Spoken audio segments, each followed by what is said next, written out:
Magandang araw mga idol. Meron ako ditong gagawing washing machine mga idol na Sharp single tab mga idol. Ito ay mga idol, ang problema yan, umiikot naman, gumagana naman pag walang tubig mga idol. Pero pag nilagyan na yan ng tubig,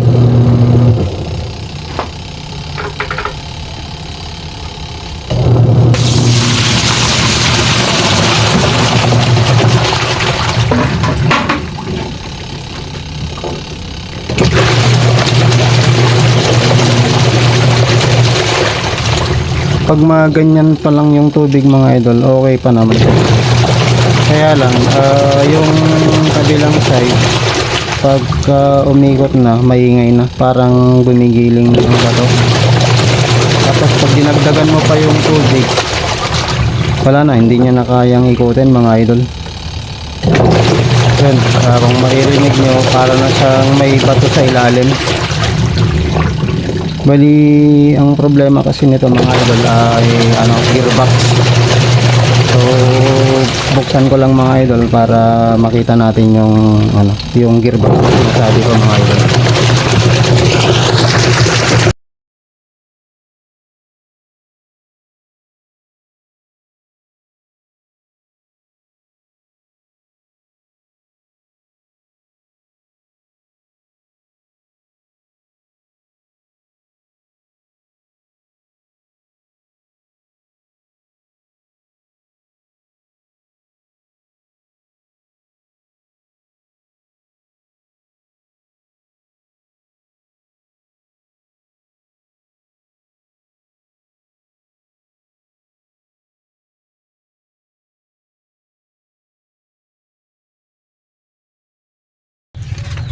Bali, ito yung sinasabi kong mga idol, gearbox. Bali, ito yung papaltan natin.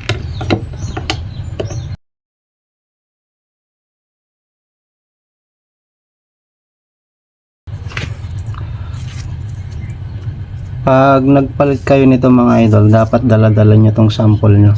Kasi ito mga idol, may problema na sa, kaya naman nating i-repair to mga idol.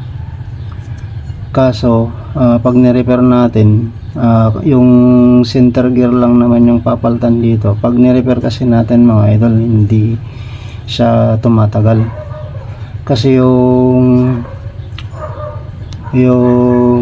gear, center gear niya, may tatlong gear pa dun sa tabi niya na paikutin niya. Kung yung center gear lang yung papaltan mo mga idol, madali din bumigay. So ang gagawin natin dito mga idol, palit buo na. So buo na natin tong papaltan mga idol.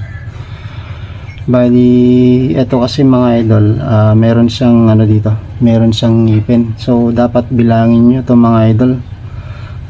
Tulad nito, bali 1, 2, 3, 4, 5, 6, 7, 8, 9, 10. So 10 teeth. Bali 10 yung ngipin niya, kasi dapat 10. Yung iba kasi may 11, ganun mga idol. So pag bibili kayo, dapat dala-dala nyo tong sample nyo para hindi magka-aberya.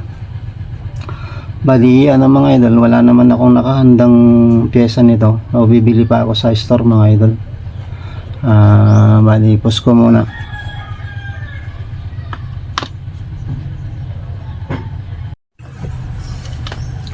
Bali, ito na nga pala yung mga idol, yung ipapalit natin. Ito yung kabibili natin mga idol. So yan, magkaiba lang yung kulay nila, pero pares na pares yan mga idol. Mati yung ngipin niya mga idol, ganun din. 10 teeth din yan mga idol. So 10 rin yan. Kasi kapag naging 11 teeth yan mga idol, hindi siya magkakasya dito sa mga idol, dito sa pulsator nya. Yan, kasi dapat ganyan yan. Kaya kung magpapalit kayo ng gearbox mga idol, dapat talaga dalhin nyo tong sample mga idol. So ikabit lang natin mga idol.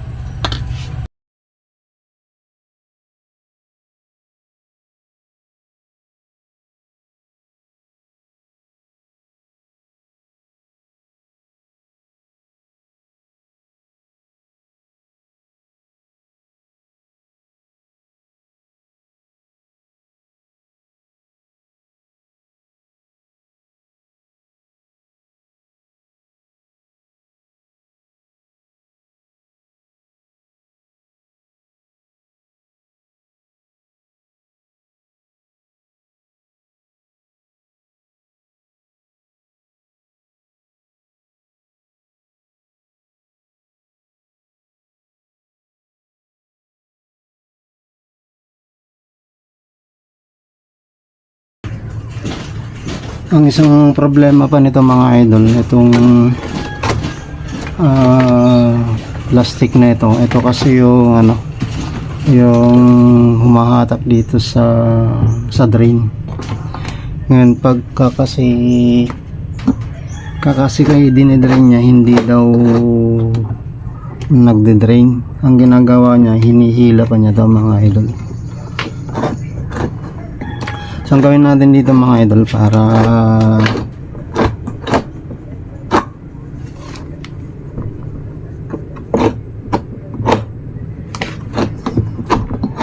makapag-drain siya dapat mga idol, dapat ito kasi banat na banat to mga idol. So ang gawin natin dito mga idol, para ano, kasi baka ganito naman yung problema ng mga washing machine nyo. Ang gawin natin dito mga idol, lagyan natin ng ano, ibuhol natin siyang ganyan.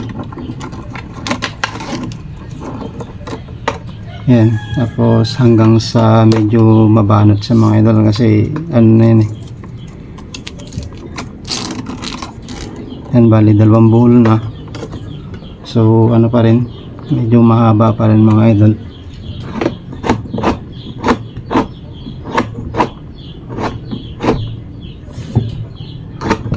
Isang buhol pa.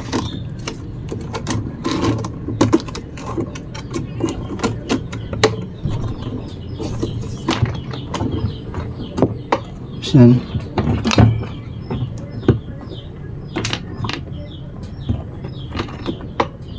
Balik lang natin dito mga idol. Subukan nating, so yan, kung mapapansin nyo mga idol, nahihila niya na. Ang ginagawa niya kasi daw, hinahatak-hatak pa niya to. So yan mga idol, okay na yan, na hinahatak niya na to. Kung makikita nyo, mahahat na siya. So yan mga idol, testing natin.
So bale yan mga idol, okay na siya.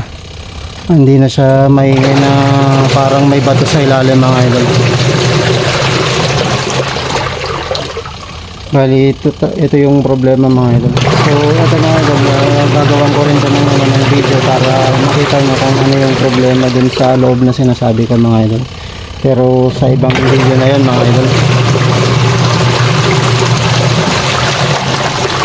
Bali okay na to mga idol. Yung ano na lang palang ipapakita ko mga idol, yung kung paano siya mag drain, kasi ang ginagawa ng may-ari nga mga idol, hinihila niya yung plastic kanina, may pinakita ko sa inyo. So subukan natin i-drain mga idol.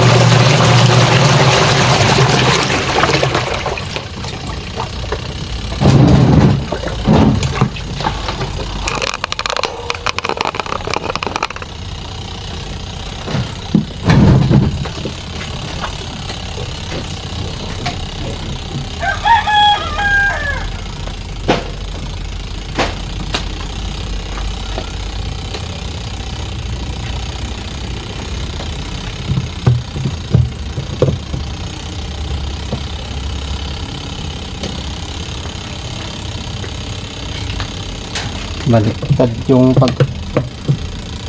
pagkakalagay, no?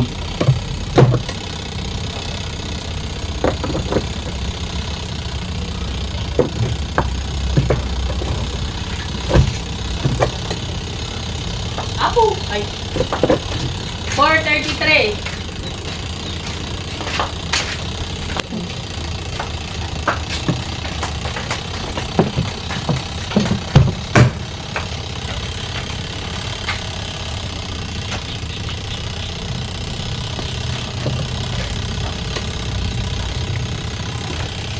Ito kasi mga idol,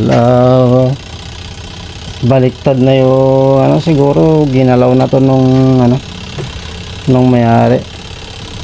Bali, imbis na dun sana nakaturo mga idol, dito na.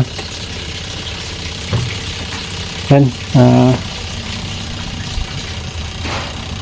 kung makikita nyo, nagde-drain na mga idol.